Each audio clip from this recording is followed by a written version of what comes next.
Recovery is everything. Hey everybody, it's Jason Blaha here. I thought I would chat with you guys and gals a little bit about this today. And a quick reminder though, if you would please click like on this video, I greatly appreciate it.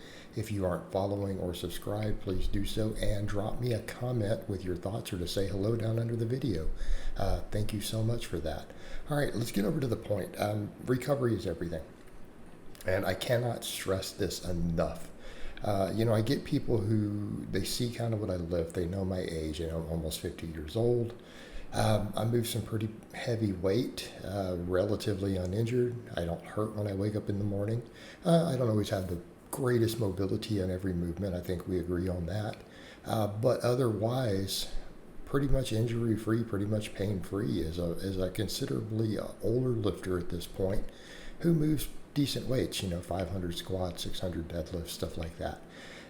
So something that I will say with a lot of that, recovery is everything. Like if you're trying to stay injury free or stay in the game, you have to focus on fatigue management. You have to focus on recovery.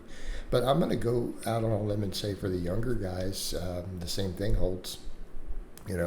I see that with my clients in their 20s. I mean, I do have clients who refuse to get their lifestyle in order. They party hard. And to say that their gains are absurdly slower than my people who don't do those things would be an understatement.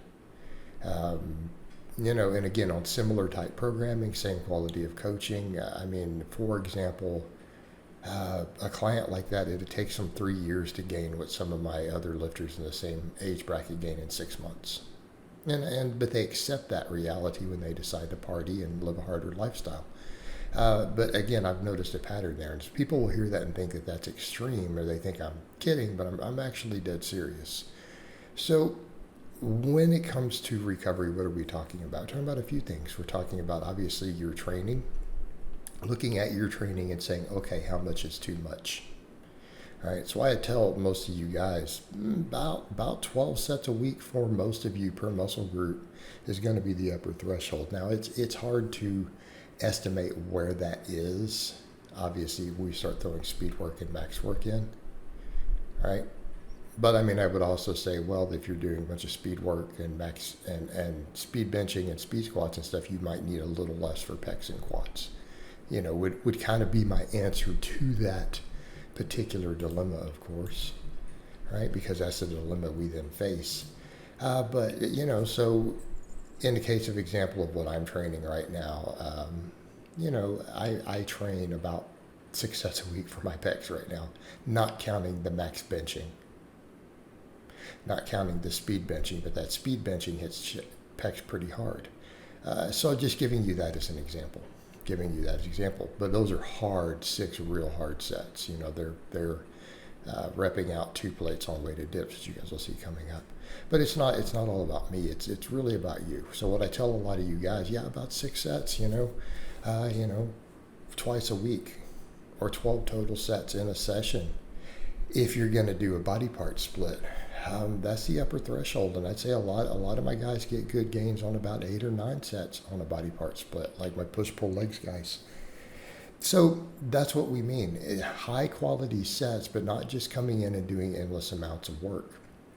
It doesn't work, and I've run the gambit of the different volumes of training, and I can say with absolute certainty, I don't make my best gains when the volume is really high. In fact, I could almost say I see very, very little, even beyond about 6 sets a week, of my actual hypertrophy work for a muscle. That's where most of the growth happens. And when I go beyond that, I might get a little more, I feel like. But it's much the same with a lot of my clients, right? Just things I've observed. And I think the exception where that comes up for people is because certain people do really higher rep stuff with really short breaks, so they're low quality sets. Meaning, and I'm not against really high rep work, but those short breaks, you get a much lower stimulus, right? You're not hitting the upper threshold fibers always on every set when you do that, because they haven't recovered set to set. So in that case, those people get away with a lot more pump volume, but it's also not necessarily giving them much muscle growth, but they might be fine on the recovery end. But if you're training really hard, you got to watch the total volume. You have to. If you're going moderately heavy, sets real close to failure or to failure, about 10 to 12 sets per muscle, and maybe have one weak muscle that gets a little more. Again, that's about all you can tolerate. That's going to be the upper limit. The rest of it, the diet, absolute diet, nutrition, sleep. So, and notice I didn't even mention supplementation. It's not even a factor.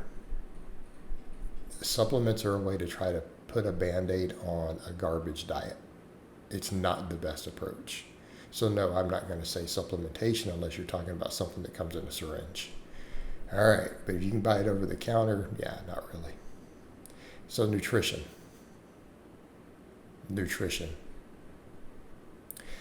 Are you eating high quality food? Are you getting sufficient protein, sufficient carbohydrate? All right. Is your antioxidant status really high in your foods? So which means lots of vegetables, lots of fruit, decent amounts of fiber, right? All this stuff that we need for recovery. High quality protein. Are you getting it at 1.5 grams per kilogram of body weight as a minimum of mostly high bioavailable animal proteins, right? There's your key. Are you getting enough sleep? And again, I find this is a problem. You know, a lot of times I get clients here, they're used to really high workloads, and getting them to scale back can be hard until they start pulling stuff.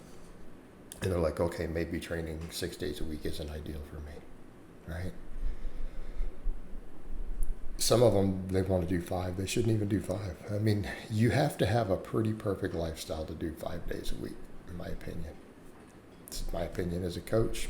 My opinion as someone's been coaching for a real long time. Someone 25 years in the game, yeah.